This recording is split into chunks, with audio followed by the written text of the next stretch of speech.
श्री स्वामी समर्थ मैत्रिणींनो, सर्वप्रथम सर्वांना स्वामी प्रकट दिनाच्या हार्दिक शुभेच्छा। आज आपल्या स्वामींचा प्रगट दिन। याच दिवशी स्वामींनी जगाच्या उद्धारासाठी आणि कल्याणासाठी प्रकट झाले।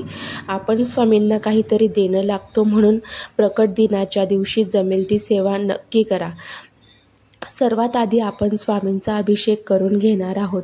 मी स्वामींना ताम्हणात बसवून त्यांच्यावर अभिषेक पाणी आणि दुधाने अभिषेक करणार आहे। आपल्या आयुष्यात काही मिळवायचे असेल तर ती फक्त स्वामी कृपाच, दुसरं काहीच नको, ही एकच भावना आपल्या मनात खोलवर रुजवावी। स्वामींकडे एकच मागा, स्वामी मला काही नको, मला फक्त तुम्ही हवे आहात, अशी तळमळ जीवाला लागली तरच स्वामींच्या अस्तित्वाची प्रचिती येते आणि आपल्या स्वामींची कृपादृष्टी आपल्या पाठीशी राहते। स्वामी म्हणतात ना, भिवू नकोस, मी तुझ्या पाठीशी आहे, तसे नक्कीच स्वामी आपल्या पाठीशी उभे राहतात।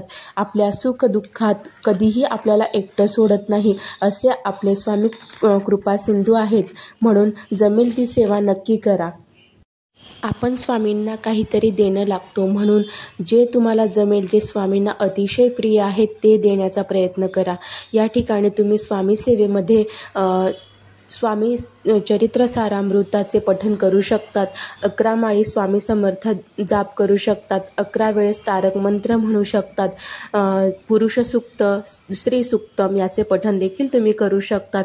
तुम्हाला कोणतीही सेवा शक्य नसल्यास नुसतं तुम्ही स्वामी समर्थ, श्री स्वामी समर्थ या मंत्राचा जाप केला तरी चालेल। स्वामी आपले कृपा सिंधू आहेत, म्हणून ते सर्व काही मान्य करून घेत असतात।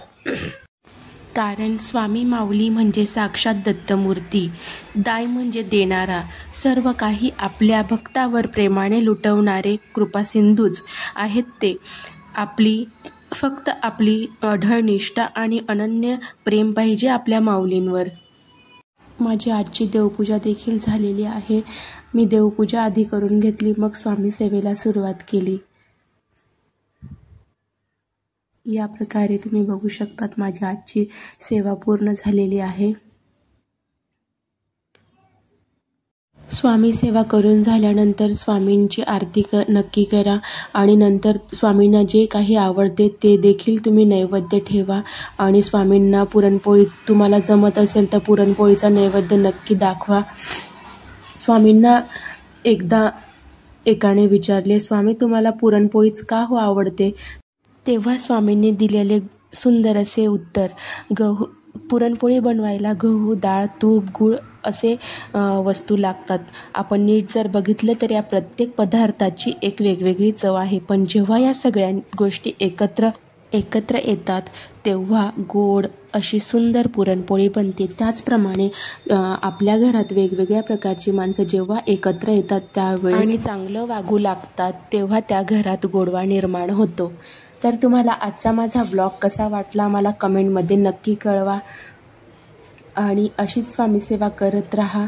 स्वामी नक्की तुमची सहाय्यता करतील। श्री स्वामी समर्थ मैत्रिणींनो।